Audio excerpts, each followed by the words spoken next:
Okay, and welcome. This time we've got just a audio one, and so this is the Sport Podcast, talking about sport.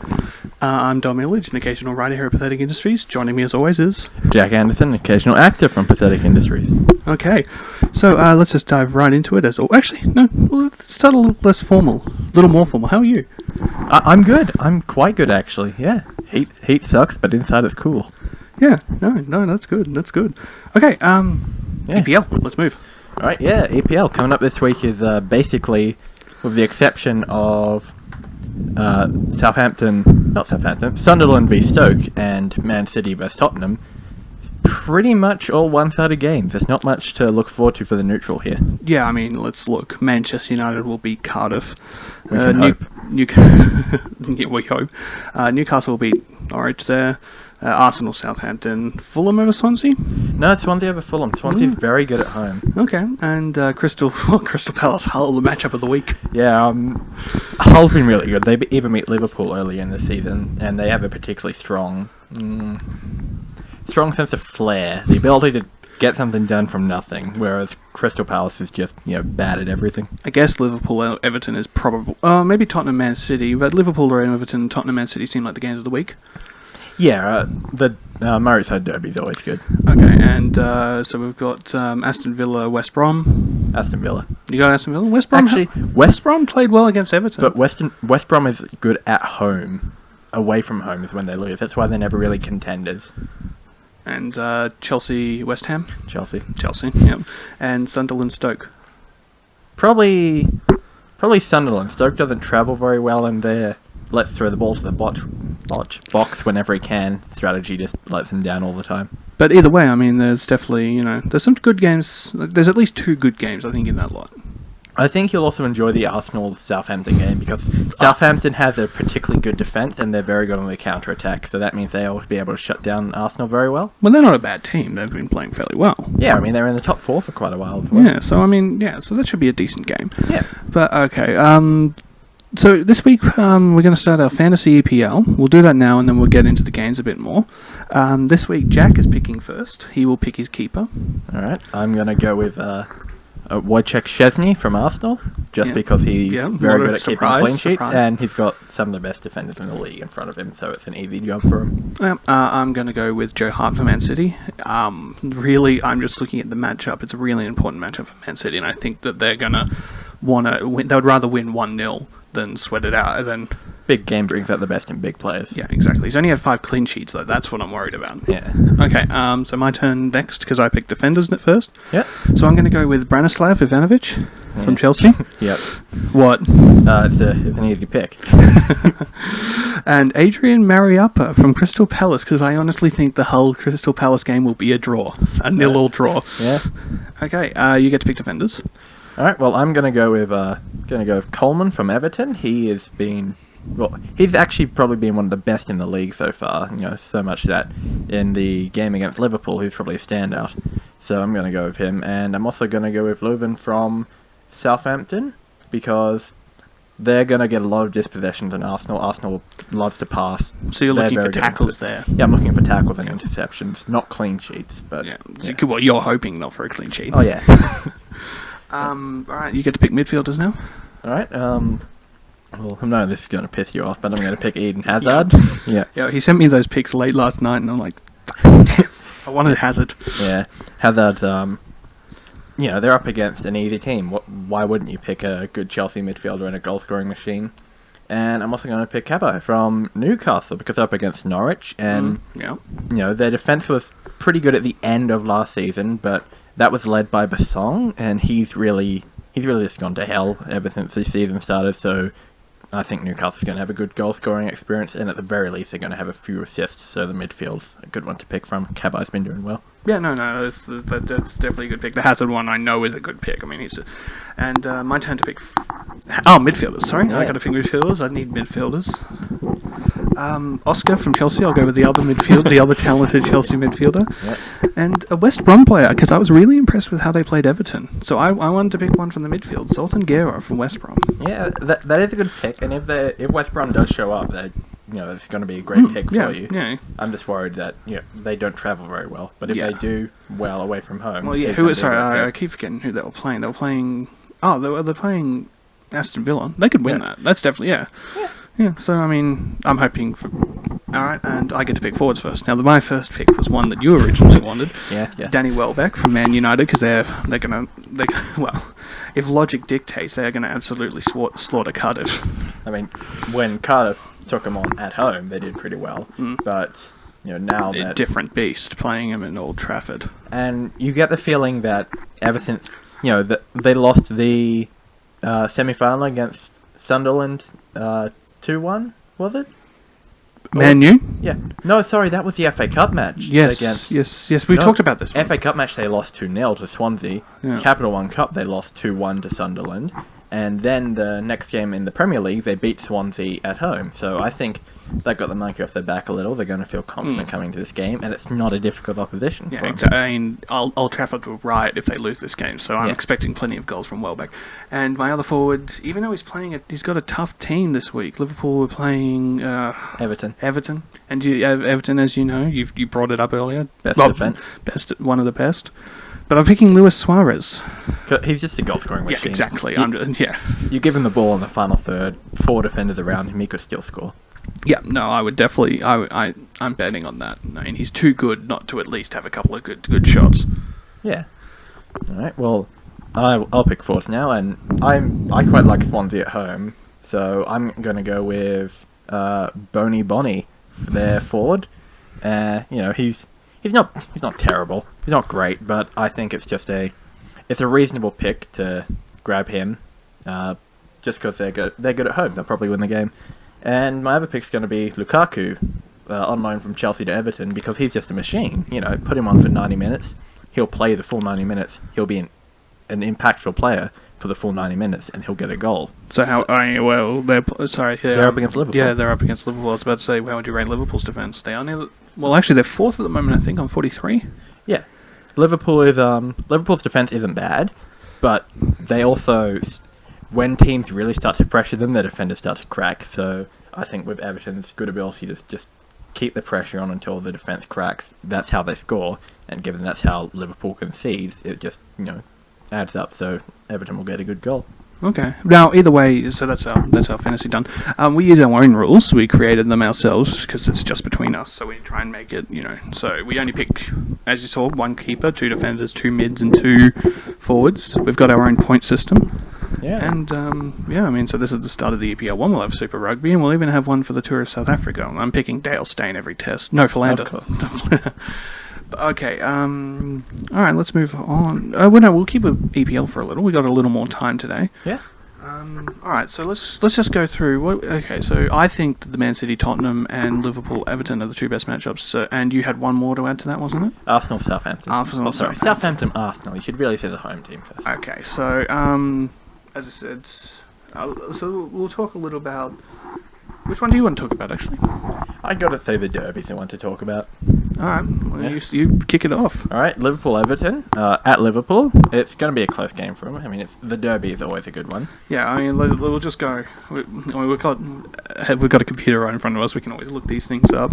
But Everton won 1-0 against West Brom last week. I think West Brom scored a goal in the 75th minute to tie it up.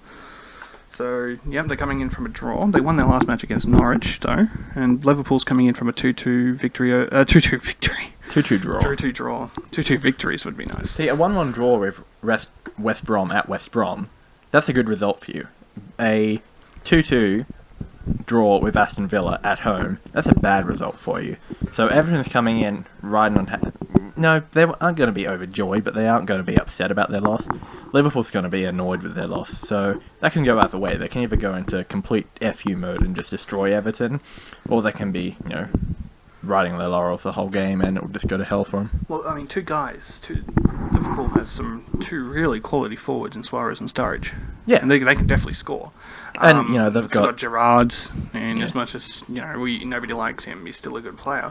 And Mingala, their goalkeeper, he's been on song all season.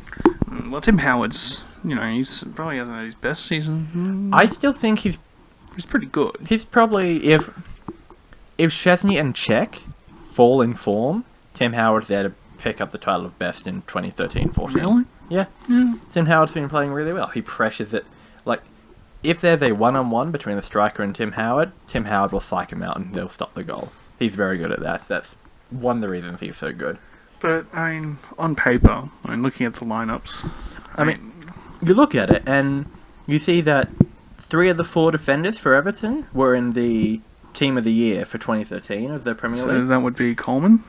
Jagielka, And Coleman, and Baines. Baines, yep. Yep. Tim Howard was also in there. Yep.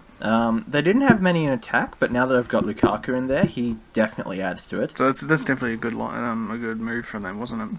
Yep. And Jagielka and Baines, their midfield may seem lacking, but part of the Everton's attack is Jagielka and Baines move up on the wing, so they basically so they almost play like a hybrid position back there. Yeah, they don't need wingers, so their midfield is automatically better, even though they don't have great midfielders. They have 4 to choose from. It's pretty good. Yeah. We'll wrap up EPL with one little prediction. What's your prediction for this one? I'm gonna say 1-1. 1-1. Yeah, probably seems about right. I might go 1-0 Liverpool. No, fair enough. All right, we'll move on to the Australian Open, of all things. Last night's epic. You didn't get to see it. I watched most of it. Yeah, Djokovic, Rowinka. What I got from that match was they gave everything at each other. Rowinka had 2 opportunities before he finally ended up actually winning, which is impressive. He had lost to Djokovic his previous 14 times playing him. That's a mighty big weight on your back to go up against a guy who just has your number every game. And this is the 2nd seed in the tournament and probably the current best player in the world. Yeah. Yeah. I mean, Nadal's great on clay, but he didn't have his auto-win button in Melbourne. Well, he's number 1 here at the moment, and with, Djokovic out of the way, Ferrer's out. I mean, if Murray gets knocked out tomorrow, that means you've got the 6, 7, and 8 seeds. I still pick Murray to win it. Murray's just a player to like. Against Federer? Yeah, I mean, I rate Federer, but I still think Murray's the guy to take it. But back to the last night's match, I mean, this was following on from the epic of last year, which went to 12-10 in the 5th set, and Rowinka ended up losing that. But one thing, Rowinka was up 5-4, and Djokovic was serving. He served 3 or 4 aces to win that game. Then when it was what was it? It was 6-5. Again, Djokovic just served those aces. I mean, the guy is clutch. Rowinka was able to finally break him in the end in the last game. There's only so much depth that you can come back from as well. I mean, you see that teams have a limit for how much they can go back from. I mean, really, it's easy to say that the game isn't over until the final whistle or final bell or whatever sport you're looking at, but everyone in every sport has a limit for how far they can come back, and it just looks like Djokovic was pushed to that limit and reached it. Well, I mean, the game went for 3 hours and 40. I think it was a long game, not as long as in the Australian heat as well. Yeah, it was night, but it still wouldn't be that cool. I guess from this stage, the favourite has to still be Nadal because he's the one. But I mean, you could easily see anyone from. I don't see Rowinka winning it because I think that game was his final. It's Magnus Opus. Yeah, but I mean, Murray, Federer, Nadal. You said to me yesterday that you reckon whoever wins that Murray-Federer game will win the Open. Yeah, I think Murray. I'm tipping Murray to win it straight off. But if Federer can beat Murray, then I think Federer's good enough to take it. Nadal. I like Nadal, but I also think that a lot of his strength comes from clay, and not being on clay. It will be a little harder for him, but Federer is good on basically every surface. So is Murray. Should be a good match tonight. Yeah, should be a good match. All right, we're not that big into tennis, but we thought about mentioning. Let's move into something we do know a little bit about: cricket. Yeah. Tour of South Africa. It seems like we talk about cricket all the time. Yeah, I mean, you don't get to talk about it much, really. I mean, it's around for 2 or 3 months, and then bam, it's gone. Right. If you've got a tour in the Northern Hemisphere, you can talk about it for a couple of months later in the year, but that's about it. So let's talk about the squad to go to South Africa. And actually, before we do, James Faulkner, Friday. We're taping this on Wednesday, so actually we're taping this like an hour before it's about to come out. So James Faulkner last Friday. Yeah. What a fin! 30 clutch. From 17. Yeah, clutch. That's the sort of stuff that wins games. You do that in 1 day, and people say, yes, we're going to put you in the test team. You get the way he's playing, he's probably an eighth in the batting order. But if he keeps it up, he could get to sixth, maybe. Well, 6 is the trouble spot. That's where we chucked in Bailey. I don't know who's good. I think Watson's moving down. Actually, let's look at the squad. So Michael Clark's captain, Brad Haddon, Jackson Bird, Alex Doolan, James Faulkner, Ryan Harris, Mitch Johnson, Nathan Lyon, Sean Marsh, James Pattinson, Chris Rogers, Peter Siddle, Steve Smith, David Warner, and Shane Watson. So I guess, your openers are going to be Warner and Chris Rogers.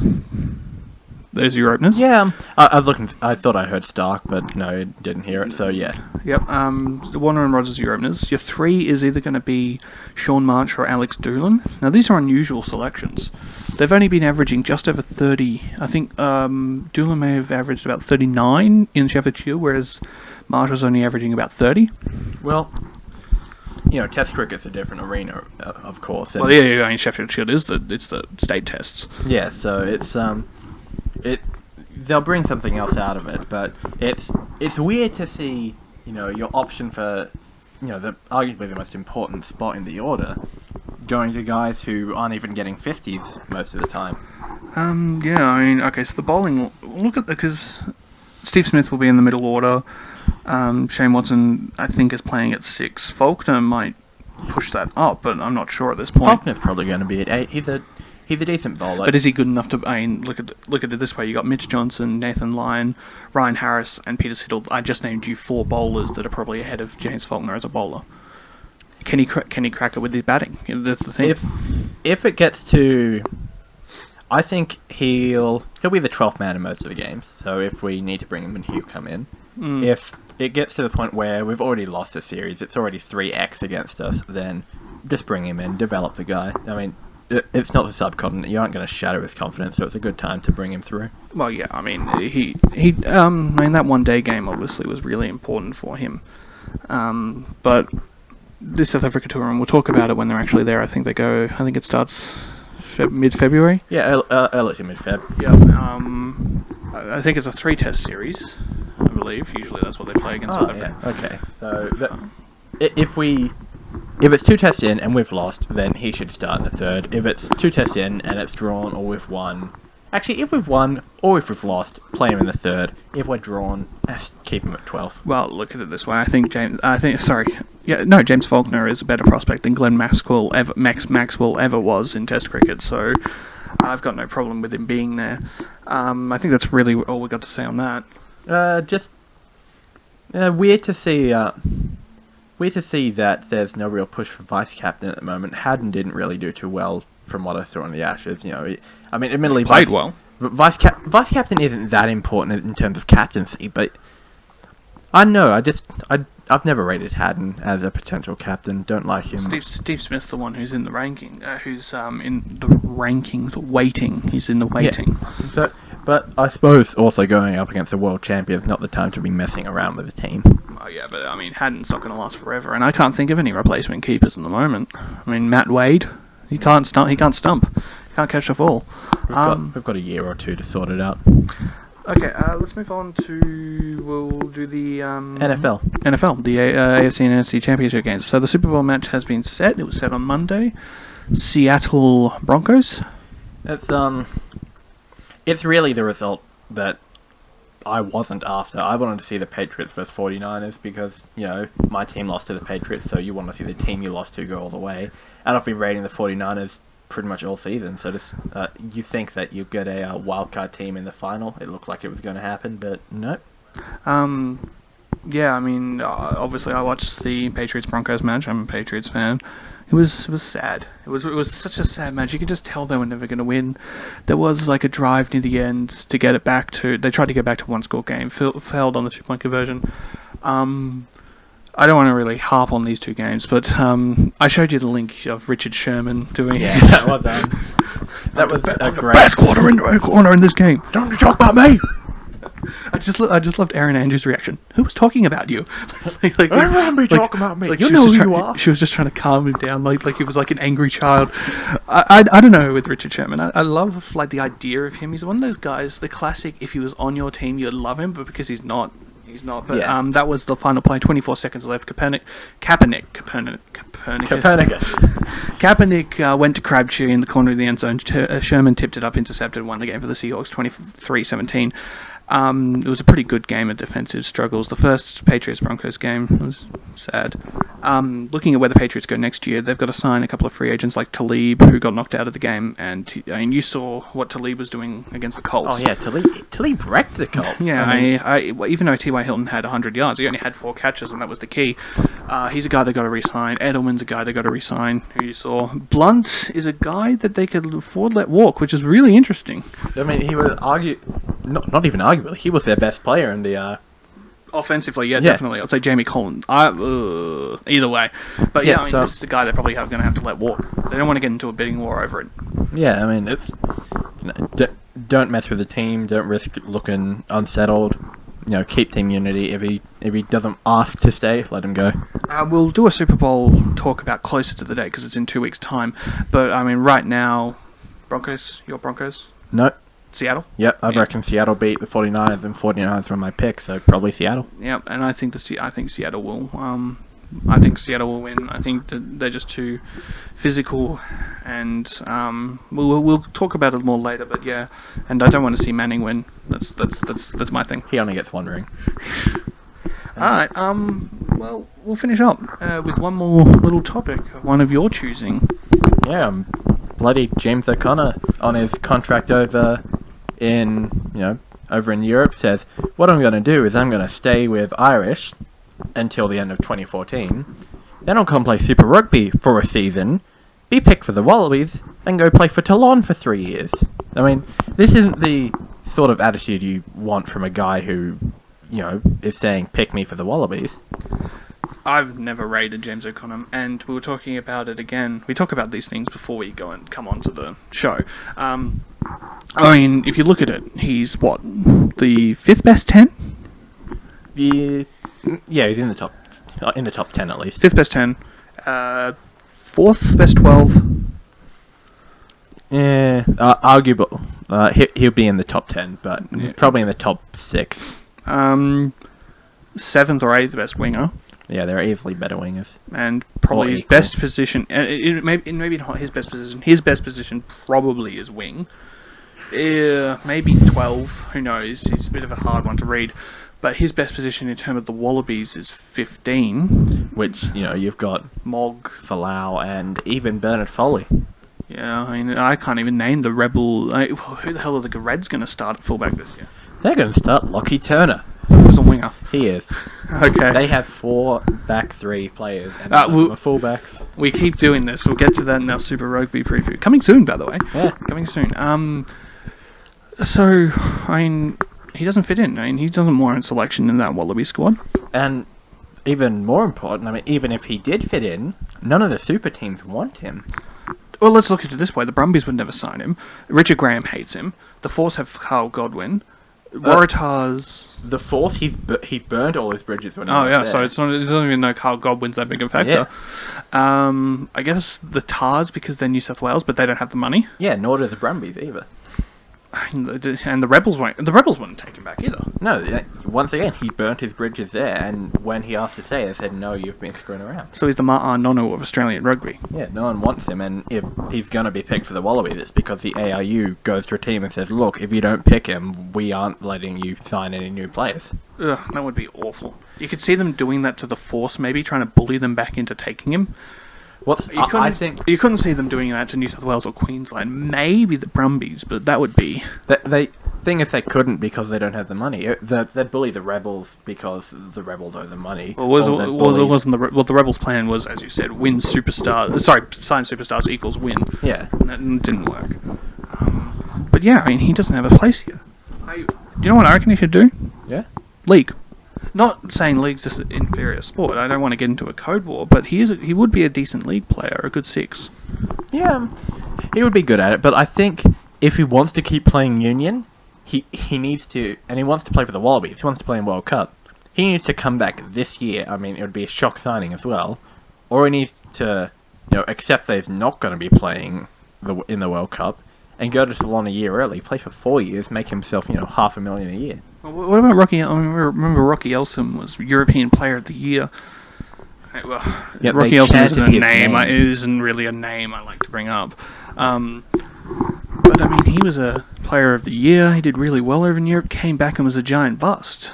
Yeah, I mean, and one of the reasons I think he was such a bust is because over in Europe, everyone was chanting his name. He was a fan favourite, and the fans loved him. But when he came back, When he first came to the Brumbies, we were like, "Oh, Rocky Elsom." yeah, I mean, And then 2011 happened. yeah. To be fair, he was injured all the time. That's not an understatement. Yeah. In the games he came back, he was still injured. That 2011 season didn't happen, by the way. I refuse to believe that happened. Anything else? Surely there's got to be something else we could talk about. Really, I think that's about it. I mean, the Olympics aren't for months. There's not really February they start. We got the World Cup. The World Cup's not for a while either. I mean, we can bring up more content in later shows. Yeah, so we'll have another show next week. We'll have our Super Rugby previews as we keep teasing soon enough.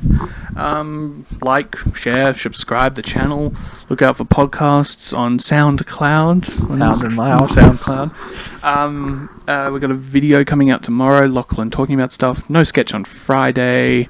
Follow us on the Facebook page, Twitter at Pathetic Ind, and the Facebook page being Pathetic Industries.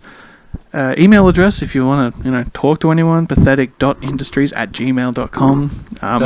Feel free to send in news or suggestions for what you'd like us to talk about next week as well. It's good for us to pick our content, but it's also good to talk about stuff we haven't really prepared for. Yeah, no, definitely. And so next week I don't know if we'll tape it this way, but we might move back to Tuesdays so we can actually do our fantasy games so we have the Monday fantasy game to take into account. Yeah.